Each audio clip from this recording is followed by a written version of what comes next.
Hi everybody, Dr. Patrick Jeffs here, founder and CEO of the Resiliency Solution based out of Chapel Hill, North Carolina. And I wanted to talk today a little bit about resiliency and its relationship to connection. I know in these times we are all facing a lot of difficulty, maybe feeling a little less than resilient.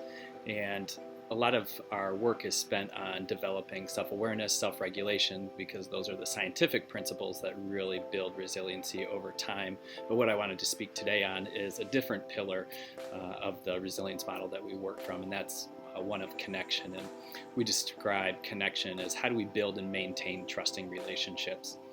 While most of our work is done in the workplace, actually, so primarily in healthcare and in government, a lot of the foundations of our work comes out of trauma and trauma proofing as a model for building resilience within folks. So the 6 pillars of resiliency that are in our model are the self-awareness and self-regulation, and when done well, that takes care of about 80% of what it really takes to be resilient over time, whether that's in a situational experience or how we build a foundation of resilience. That self-awareness and self-regulation really covers a lot of that ground.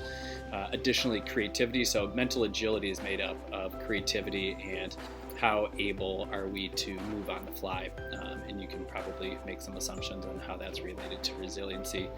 Strength of character, how do we best use the things that we're good at instead of relying on some skills that we may have learned a long time ago that might not serve us as much anymore. And then connection, and then lastly, we follow that up with optimism, and that's how we make sense of how good and bad things happen to us. So it's not just rainbows and butterflies, but how are we making sense of all of this? So why resilience and connection are so intertwined, and how do we build and maintain that?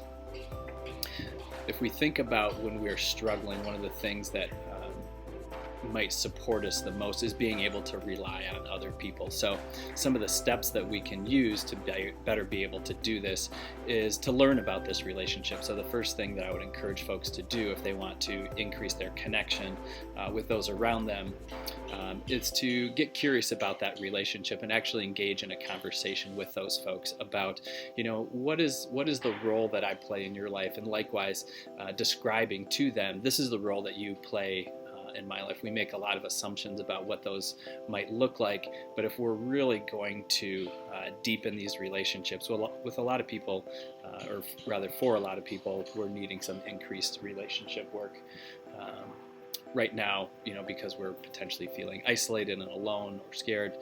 So really leveraging those relationships. So getting curious with those around you can really go a long way.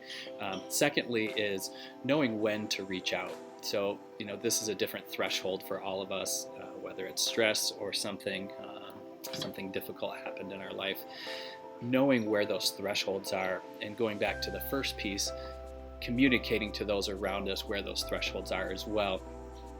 And paired with that is letting them know if they haven't heard from us or under what circumstances those folks should reach out to us as well. That can really go along in them knowing on a deeper level who we are and how they can better support us, because if we're thinking about how do we build and maintain trusting relationships, really knowing more about those relationships is really valuable right now.